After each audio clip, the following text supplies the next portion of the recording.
Hey guys, thanks for joining. I recently bought a used car and I wanted to basically give some pointers because when I went online, there really wasn't a lot out there. But I just wanted to go through a couple pointers and then go through what I find to be helpful is like an Excel template that shows your monthly payment and how to get to a monthly payment you can afford and that you're happy with. So, first, just a couple bullet points I wanted to go over. Know what you're willing to spend when you go into this dealership and be pretty stern about it because if you're going in and you don't really know what you're going to spend, they're going to put you towards a high, the highest limit that they can put you to. So know what you want and, be stern about it.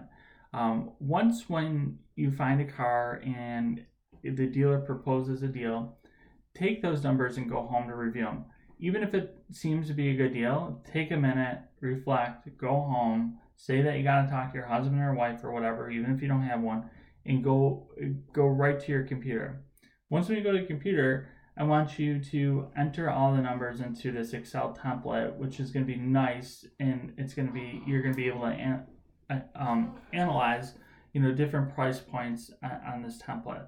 So, and then one other final, piece of advice here is never take the first offer, and be willing to walk away. There's millions of car dealerships in the U.S. and if you're not getting a good deal below Kelley Blue Book, then walk. So those are just a couple tips here. Now I want to show you the actual template that I put together that helped me through the car buying experience.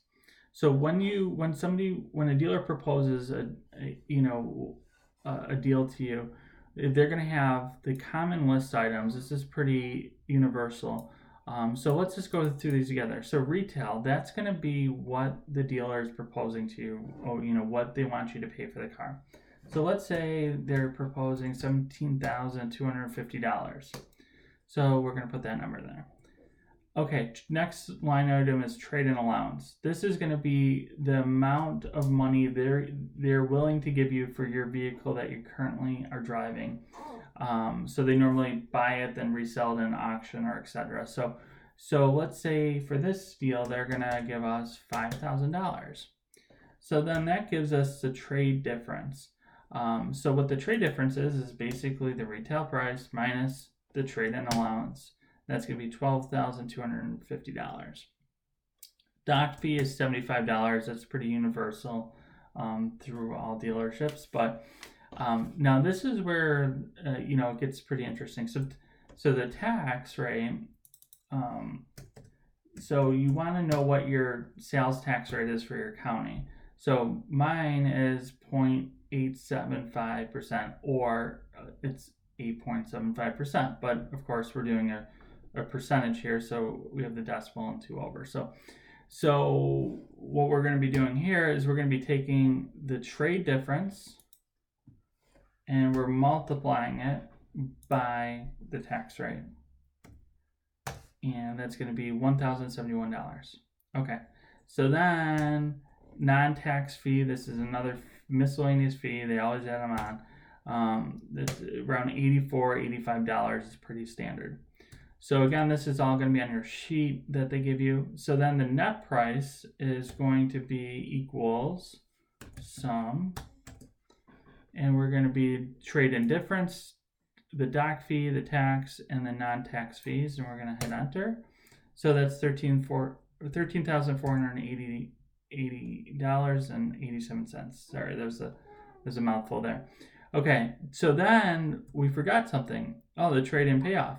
A lot of people have loans still when, especially for a $5,000 car, not a lot of people have equity in their cars. So we have to put the loan amount for what your car that you currently own is. So let's say we owe $1,500 at the Bank of America loan. Okay, so now we're going to do the balance, which is simply the net price plus the trade-off value. $14,980. And then any cash down that you're willing to,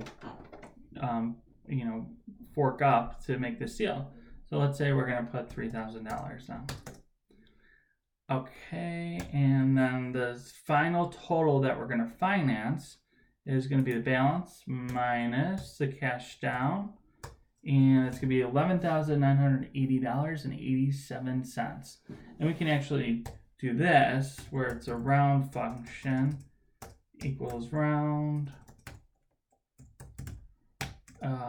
and then we can do this number, the balance minus cash down, and then we're going to be doing 2 decimal places. All that does is it gives me an even or a rounded number, so there's not like 3 or 4 or 5 decimal places. Okay, so this should be all on your transcript that you received. Now what we want to do is we want to come up with a formula that shows the monthly payment amount due that they're proposing. So we're going to do equals PMT, and then we're going to be doing, let's skip a step here. So go to bankrate.com or LendingTree to try to figure out a rate. Just take an average rate, or ask the dealer on what rate they use to come up with your monthly payments.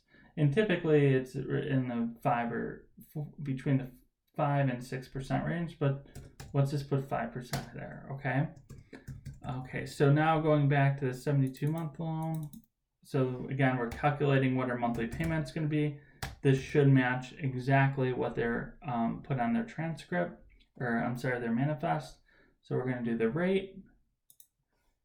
We're going to divide that by 12. We're going to do the number of payments, which is going to be 72, and then we're going to do the value of the loan.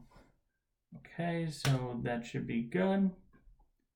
Got to do one more thing here. Okay.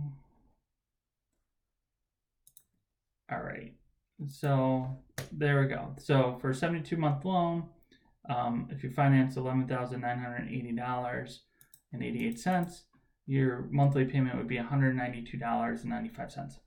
Okay, now let's do this again for the 60 months. So we do PMT. Of course, this is going to be a higher payment. We're going to be doing the same rate.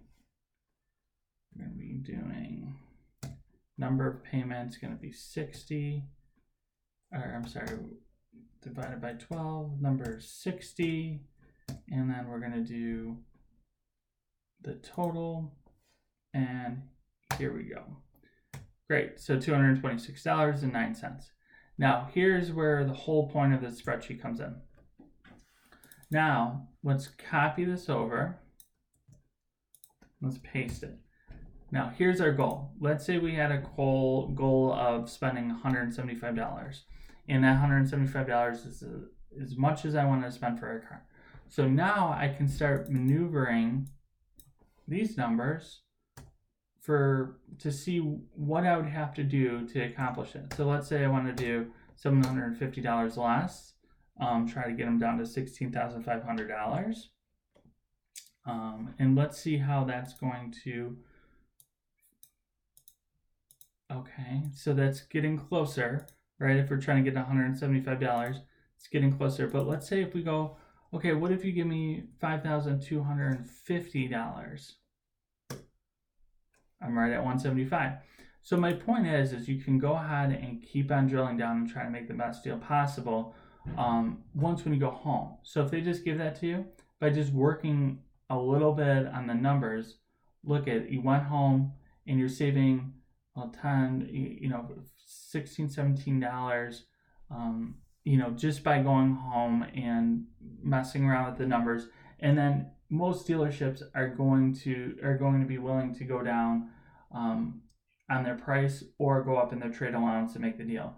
So again, just take your time. Don't be emotional about the decision. And again, there's just one more tip.